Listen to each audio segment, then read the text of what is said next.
وَأَنَّا هَذَا صِرَاطِي مُسْتَقِيمًا فَاتَّبِعُوهُ وَلَا تَتَّبِعُوا السُّبُلَ فَتَفَرَّقَ بِكُمْ عَنْ سَبِيلِهِ ذَلِكُمْ وَصَّاكُمْ بِهِ لَعَلَّكُمْ تَتَّقُونَ.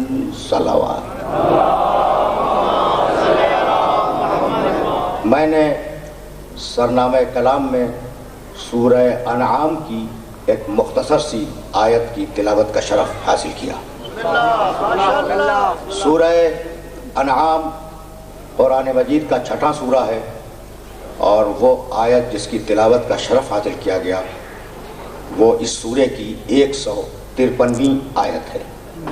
پروردگار عالم نے یہ ارشاد فرمایا کہ وَأَنَّا هَذَا صِرَاطِي مُسْتَقِيمًا، بس اور بس میرا ہی راستہ سیدھا ہے. صراط مستقیم کسی اور کے پاس نہیں ہے، اگر ہے تو میرے پاس ہے، اگر ہے تو میرے پاس ہے. فَاتَّبِعُوهُ، تو دیکھو تم اسی راستے کی پیروی کرنا، اسی راستے کا اتباع کرنا. وَلَا تَتَّبِعُوا السُّبُلَ، اور دنیا والوں نے جو راستے بنائے ہیں ان کا اتباع اور ان کی پیروی نہ کرنا. فَتَفَرَّقَ بِكُمْ عَنْ سَبِيلِهِ، اگر تم دنیا والوں کے راستے کی طرف چلے گئے تو وہ تمہیں اللہ کے راستے سے ہٹا دیں گے.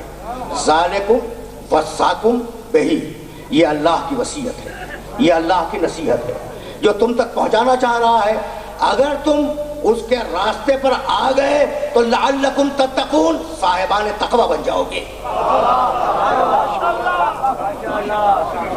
پڑھے لکھے لوگ ہیں اور بہت ہی نوجوان دوست بھی سامنے بیٹھے ہیں، بچے بھی ہیں. یہ صراط مستقیم کیا ہے؟ اہدنا الصراط المستقیم، کوئی چیز تو ہوگی نا. تو اب ذرا صراط مستقیم سمجھ لو، پھر میں آگے بڑھوں گا. دیکھو اس دنیا میں کسی کو دوام نہیں ہے، لوگ آتے ہیں لوگ چلے جاتے ہیں. دولت کو دوام نہیں ہے، دولت آتی ہے دولت ختم ہو جاتی ہے، اور اگر دولت ختم نہیں ہوتی تو اسے استعمال کرنے والا انسان ختم ہو جاتا ہے نا. تو ہر انسان کو یہ علم ہے اور ہر انسان کو یقین ہے کہ اسے فنا ہو جانا ہے. اس کے باوجود کون سا ایسا انسان ہے جس میں یہ تمنا نہ ہو کہ میں ہمیشہ ہمیشہ زندہ رہوں؟ دیکھو ابھی کوئی آیت یا کوئی روایت نہیں پڑھ رہا ہوں، ابھی تو تمہیں میں کامن سینس سے متصل کرنا چاہ رہا ہوں. ہر انسان میں یہ تمنا ہے کہ جب وہ آ گیا ہے دنیا میں تو ہمیشہ ہمیشہ رہے. رہتا نہیں ہے لیکن تمنا یہی ہے کہ ہمیشہ رہے. اچھا، تو جب کسی شے کو دوام نہیں ہے، کوئی شے رکتی نہیں ہے اس دنیا میں، تو کوئی شے تمہارے ذہن میں آتی ہے کہ جو رکتی ہو؟ وہ فقط ایک شے ہے اور وہ ہے اللہ کی سلطنت.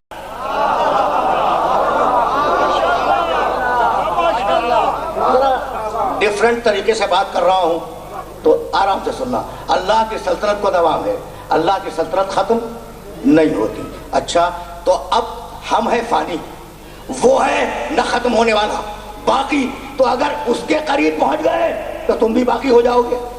تو یہاں سے وہاں تک جانے کے راستے کا نام ہے صراط مستقیم.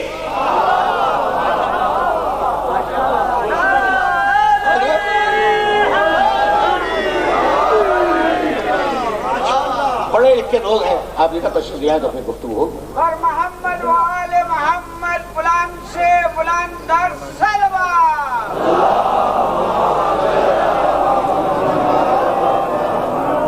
فنا سے بقا کی طرف جانے کا نام ہے صراط مستقیم، اس سے قریب ہونے کا نام ہے صراط مستقیم. اچھا بھائی، قریب ہونا، میں آپ سے قریب ہوں، آپ مجھ سے قریب ہیں. دیکھو بہت پڑھے لکھے لوگ ہیں نا، نماز پڑھتے ہو قربتاً الی اللہ، نیت یہی ہے نا. اگر اس نیت کے بغیر نماز ہو، نماز بیکار ہے، باطل ہے. قربتاً الی اللہ، اللہ سے قریب ہونے کے لیے نماز پڑھتے ہو. روزہ رکھتے ہو قربتاً الی اللہ، حج کرتے ہو قربتاً الی اللہ، تو تم اللہ سے قریب ہونا چاہ رہے ہو نا. اچھا بھائی، میں جتنا تم سے قریب ہوں تم بھی مجھ سے اتنا ہی قریب ہو. میرے اور تمہارے درمیان فاصلہ جو ہے وہ 2 گز کا ہے، تو میں تم سے 2 گز کے فاصلے پہ ہوں، تو کیا تم مجھ سے 3 گز کے فاصلے پہ ہو؟ بس سوال ہے، دو ہی ہے نا؟ حضرت یہ تو بچے بھی گردن ہلا رہے ہیں، اور ہلانے والی بات ہے۔ دیکھو کبھی کبھی دین کو ایسے سمجھو جیسے میں عرض کر رہا ہوں، تو 2 گز کے فاصلے پر تم ہو مجھ سے، اور 2 گز کے فاصلے پر میں ہوں تم سے۔ جتنا فاصلہ میرا ہوگا تم سے اتنا ہی فاصلہ تمہارا ہوگا مجھ سے۔ یہ طے ہو گئی نا بات؟ اب اللہ کے لیے طے کرو۔ اللہ کہتا ہے نحنو اقرب الیہ من حبل الورید، ہم ہر انسان سے اس کی رگے گردن سے زیادہ قریب ہے، تو وہ تم سے اتنا زیادہ قریب اور تم اتنے دور کہ ساری زندگی قربت اللہ کہتے ہوئے گزر گئی۔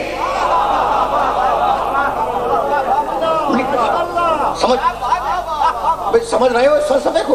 اگر اس فلسفے کو سمجھ رہے ہو تو پھر میں آگے بڑھ جاؤں۔ تو اب یہ جو میں نے ناپا ہے 2 گز کا فاصلہ، کہ میں ہوں تم سے 2 گز کے فاصلے پر، تم ہو مجھ سے 2 گز کے فاصلے پر، یہ مادی فاصلہ ہے، یہ مادی فاصلہ ہے، اور وہ ہے روحانی فاصلہ۔ وہ تم سے اتنا قریب کہ رگے گردن سے زیادہ قریب، اور تم اتنے دور کہ زندگی گزر گئی قربتاً اللہ کہتے ہوئے، اور اب بھی نہیں معلوم کہ قریب ہوئے یا نہیں۔ تو اب کیسے معلوم ہو کہ ہم قریب ہوئے یا نہیں؟ بس ایک ہی طریقہ ہے، جو اس کے قریب ہیں ان سے قریب ہو جاؤ۔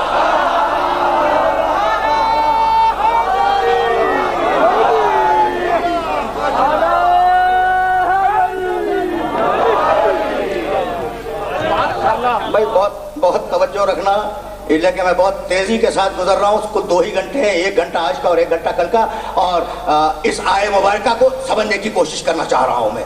وَإِسْتُسْعِدُونَ وَلَا تَلْعُونَ عَلَىٰ أَحَدٍ، اس وقت کو یاد کرو جب تم پہاڑوں کی چوٹیوں کی طرف بھاگ رہے تھے۔ وَالرَّسُولُ يَدْعُوكُمْ فِي أُخْرَاكُمْ، اور رسول میدان احد میں تمہارے پیچھے سے آواز دے رہا تھا کہ میں زندہ ہوں، واپس آؤ۔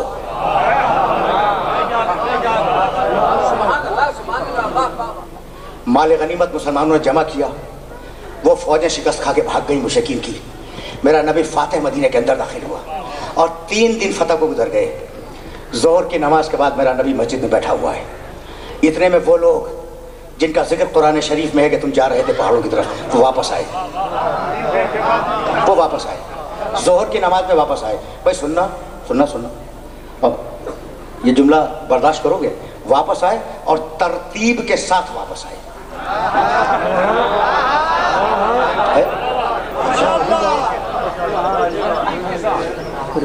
تاریخ کو اٹھا کے دیکھنا، مورخ طبری میرے گھر کا مورخ نہیں ہے، ابن اسیر میرے گھر کا مورخ نہیں ہے، جاؤ دیکھو تاریخ میں الفاظ کیا ہیں۔ آئے السلام علیک یا رسول اللہ، اللہ کے رسول آپ پر سلام ہو۔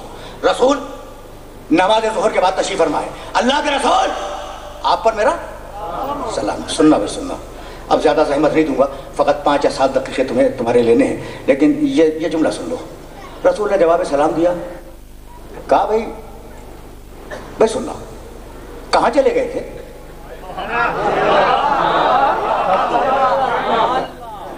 اب یہ جملہ تاریخ کا نہیں سیرت کا ہے، اور تمہارے لطف سماعت کے لیے جملہ ہدیہ کر رہا ہوں، یہ تاریخ میں نہیں ہے، یہ سیرت میں۔ کہاں چلے گئے تھے؟ کہا یا رسول اللہ جب گھمسان کا رن پڑا تو ہم پناہ لینے کے لیے پہاڑ کی چوٹیوں کی طرف چلے گئے۔ کہا وہاں گئے جہاں تم سے پہلے نوح کا بیٹا پناہ لے چکا تھا۔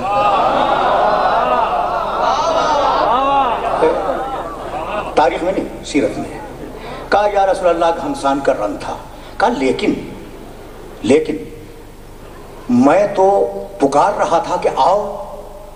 کہا یا رسول اللہ ہم نے یہ آواز نہیں سنی۔ کہا پھر تم گئے کیوں؟ کہا یا رسول اللہ میدان میں آواز بلند تھی۔ رک جاؤ، زیادہ وقت نہیں ہے، اور یہاں تمہارے اس 1 گھنٹے کے انتظار کو کارآمد بنانا چاہ رہا ہوں۔ ایک جملہ اور کہا ہے رسول نے، ایک جملہ اور کہا بھائی پہاڑ کی چوٹیوں کی طرف گئے تھے، سیرت، تو یہ واپسی میں اتنی دیر کیوں ہو گئی؟ کہا یا رسول اللہ بہت دور نکل گئے تھے۔ سیرت ہے، سیرت، آن ریکارڈ یہ جملے موجود ہیں۔ کہا لیکن میں تو پکار رہا تھا کہ میں زندہ ہوں، آؤ۔ کہا یا رسول اللہ ہم نے یہ آواز تو نہیں سنی۔ کہا پھر تم نے کیا سنا؟ کہا کہ محمد مر گئے، جاؤ۔ کہا یہ سنی؟ کہا کہ ہاں یا رسول اللہ سنی. کہا یہ ابلیس پکار رہا تھا. زیادہ زحمت نہیں دوں گا لیکن یہ ماحصل ہے پورے 1 گھنٹے کی تقریر کا. ابلیس پکار رہا تھا کہ محمد مر گئے جاؤ. رسول نے کہا ابلیس پکار رہا تھا. کہنے لگے ہاتھوں کو جوڑ کر, اچھے امتی تھے نا, ہاتھوں کو جوڑ کے کہنے لگے یا رسول اللہ ہم تو یہ سمجھے تھے کہ یہ آواز جبریل کی آواز ہے. یعنی عجیب جملہ ہے یا نہیں؟ اب میں تمہیں جملہ ہدیہ کروں گا. رسول نے کہا وہ آواز ابلیس کی تھی. سننے والے نے سمجھا کہ یہ آواز جبریل کی ہے. جسے جبریل اور ابلیس میں تمیز نہ ہو حاجی اسے بناؤ گے.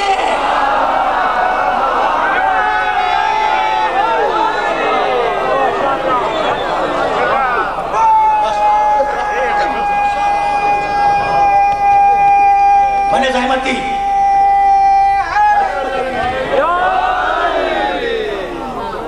اب تمہارے فہم و فکر پر گفتگو کو حوالے کر رہا ہوں لیکن جملہ یاد رکھنا.